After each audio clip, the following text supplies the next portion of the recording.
Oi, feliz sábado!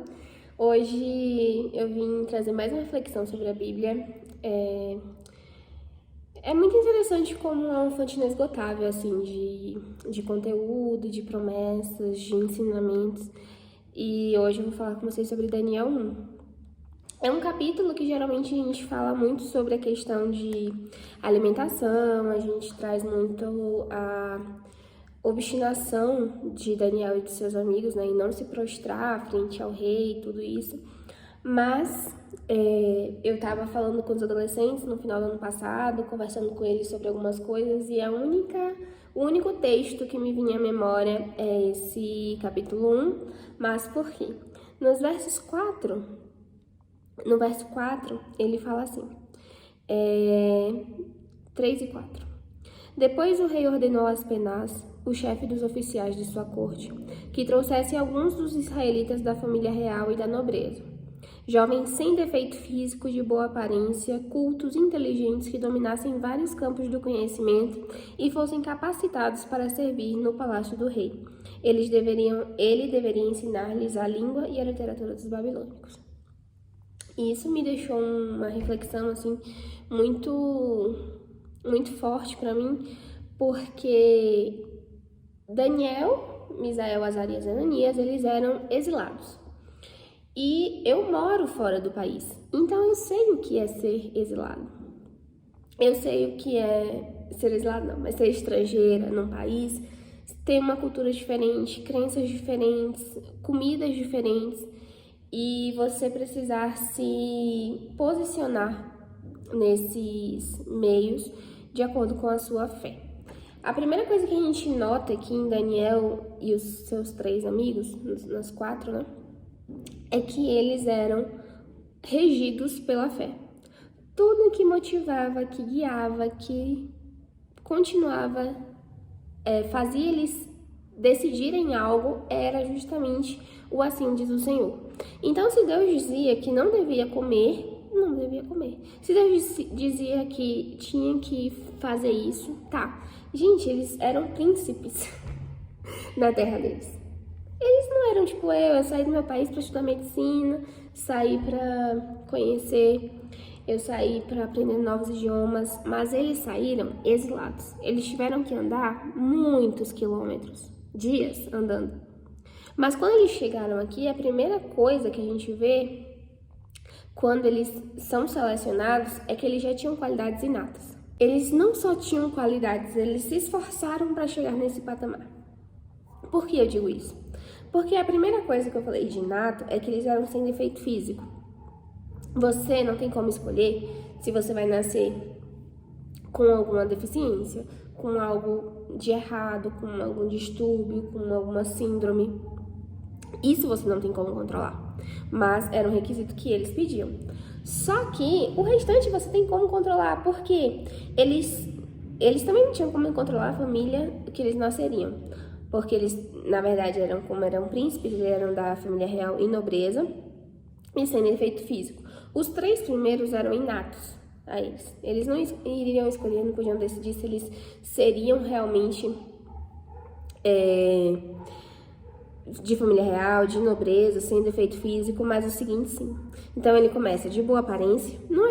Eu tava assistindo a pregação ontem, muito interessante, não vou lembrar o pastor agora, e ele fala assim, boa aparência não tem a ver com feiura. Você pode ser feio de boa aparência, porque isso tem a ver com cuidado, tem a ver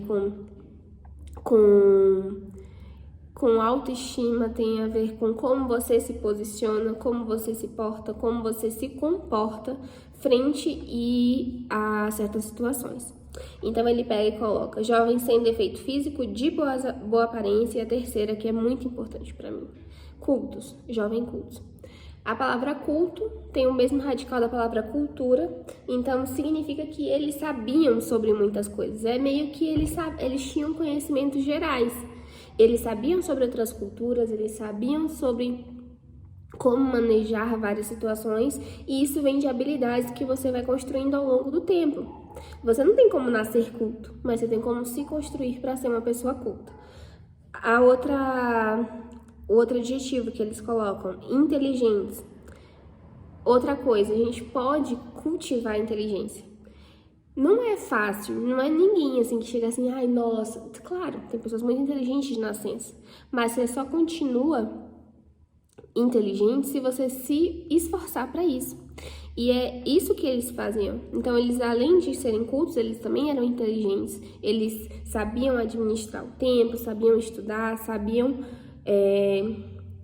se evoluir da melhor forma possível e que dominassem vários campos do conhecimento, o que eu falei sobre conhecimentos gerais, e fossem capacitados para servir no palácio do rei.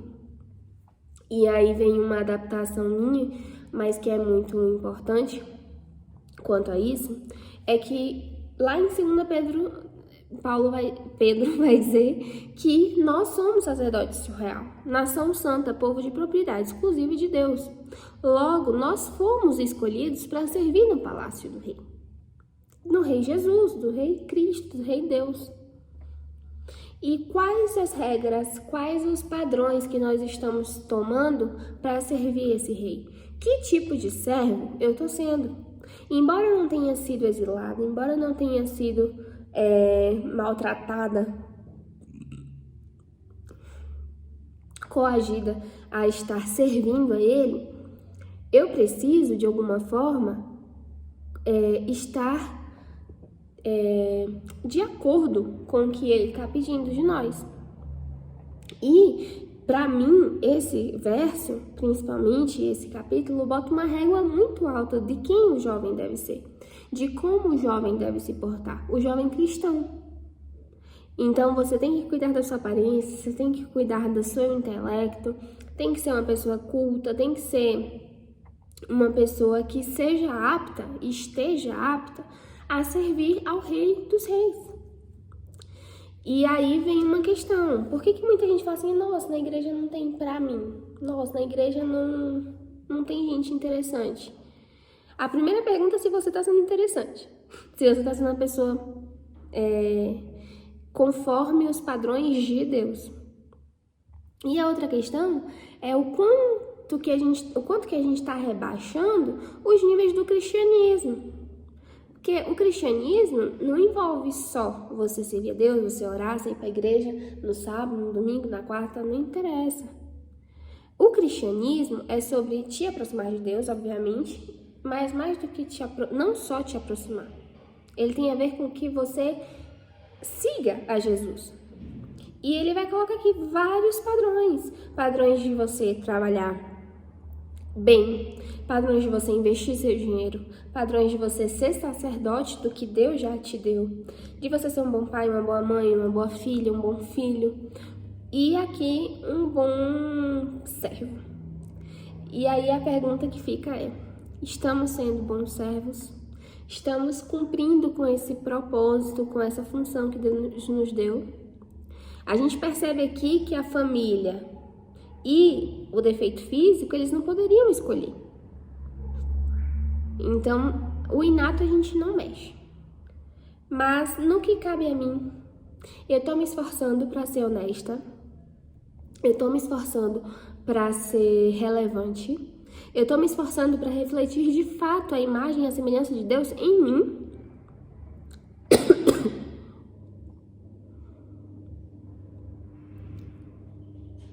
E fica o questionamento. As pessoas estão vendo em mim alguém que seja notável, memorável, importante, inteligente, culta, de boa aparência, alguém que saiba falar sobre diversos assuntos, que se você pedir para ser colocado em uma função importante, você vai ser o escolhido, não porque tem mérito em você, mas porque Jesus te orientou a ser isso para refletir a imagem e semelhança dele. E aí, quando as pessoas te reconhecem por quem você é e depois elas descobrem que você é cristão ou cristã, isso vai ser um bom testemunho para elas? Então, é interessante como um simples verso, ó como está minha Bíblia. E eu não estou pescando, aqui ainda continuei, ó. Como um simples verso, ele pode trazer muitas reflexões para a gente. E é justamente isso que eu estava tentando falar, que nós, como jovens, os escrevo porque vocês são fortes, Mas será que você está sendo um jovem forte? Você não está sendo um jovem muito mimimi, muito frouxo? Ai, Deus está me pedindo pra eu tirar o açúcar da minha vida. Nossa, não consigo viver sem açúcar. Gente, esse povo aqui, eles foram pra cova dos leões. Eles foram para matar o próprio filho. Eles foram para a guerra com 300 homens. Você acha que Jesus, de verdade, você acha que Deus pede pouca coisa pra gente? O que ele pede é que sejamos seus filhos, seus servos. E uma frase que eu gosto muito e que eu sempre repito é que Deus não nos criou para sermos medíocres. E quando a gente fala de medíocre, a gente sempre coloca como tipo, ai, tá me xingando, tá me falando mal. Mas, justamente, ser medíocre significa estar na média. E Deus não nos criou para média. Deus nos criou para ser acima da média. Assim como não nos criou para sermos ordinários, seguir a ordem do mundo. Deus nos criou para sermos extraordinários. Então, que essa mensagem fique no nosso coração, que nós nos esforcemos, que nos empenhemos, que tentemos de verdade sermos luz do mundo, sal para o mundo, de forma em que não fiquemos só nessa